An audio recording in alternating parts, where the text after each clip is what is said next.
सामने आ गए एक और योगी। खुद योगी आदित्यनाथ ने पूरे देश से करा दिया परिचय, पार्टी ने भी दिया प्रमोशन। बाबा योगी आदित्यनाथ के बाद अब नजर आया बाबा बालकनाथ का जलवा। साथ साथ आकर देश की सियासत में मचा दिया धमाल। सियासत में हुई एंट्री, जल्द विधानसभा में आएंगे नजर। सीएम योगी ने बालकनाथ के मंच से लगाई ऐसी दहाड़ कि हर कोई सुनता रह गया।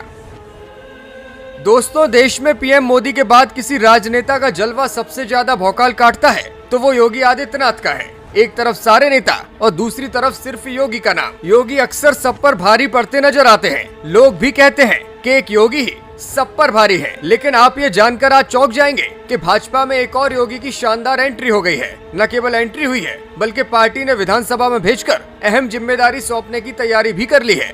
खुद सीएम योगी आदित्यनाथ ने इन नए योगी से देश का परिचय आज कराया और पब्लिक से चुनाव में जिताने की अपील भी की। चलिए आपको बताते हैं कि ये नए योगी कौन है और क्यों आज हर ओर इनकी चर्चा सुनाई दे रही है। दरअसल राजस्थान में विधानसभा चुनावों की धूम है। एक के बाद एक नए प्रत्याशी अपनी अपनी जीत का दावा ठोक रहे हैं। ऐसे में अलवर की तिजारा विधानसभा सीट से भाजपा के प्रत्याशी और सांसद बाबा बालक दास ने बुधवार को बड़ी संख्या में मौजूद समर्थकों के सामने अपना नामांकन भरा। इस दौरान उत्तर प्रदेश से खास तौर पर सीएम योगी आदित्यनाथ भी राजस्थान पहुंचे। उन्होंने खुद सांसद बालकनाथ का नामांकन कराया। इसके बाद एक बड़ी जनसभा आयोजित की गई और खुद सीएम योगी आदित्यनाथ ने बाबा बालकनाथ की जमकर तारीफ की। योगी आदित्यनाथ ने जनसभा को संबोधित करते हुए कहा कि राजस्थान में गहलोत सरकार हिंदू विरोधी और गुंडों को बढ़ावा देने वाली सरकार है, जबकि यूपी में कोई भी गुंडा नहीं बचा। किसी की हिम्मत नहीं है जो व्यापारी, गरीब और कमजोर वर्ग को सता सके। अगर कोई ऐसा करता भी है तो हमारा बुलडोजर उसे ठीक कर देता है। यूपी में किसी की हिम्मत नहीं है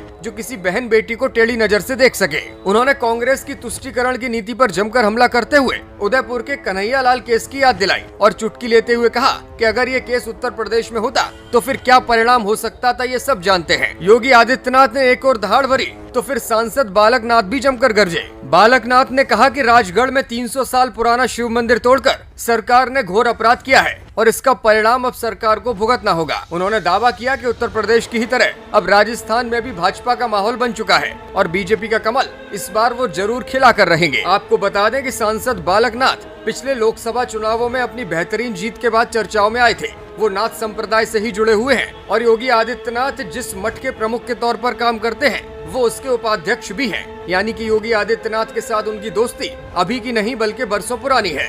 बालकनाथ ने कहा कि किसानों से झूठ बोलकर बनी सरकार को जनता इस बार बर्दाश्त नहीं करेगी। कांग्रेस सरकार को काट फेंकने के लिए नामांकन के दिन ही उन्होंने जिस तरह से कांग्रेस को घेरा है उससे लगता है कि पार्टी की ओर से उन्हें कोई महत्वपूर्ण जिम्मेदारी सौंपी गई है। सांसद की कुर्सी छोड़कर वो विधानसभा का चुनाव लड़ रहे हैं। ऐसे में निश्चित तौर पर विधायक बनने पर सरकार में उनकी महत्ता काफी बड़ी हो जाएगी।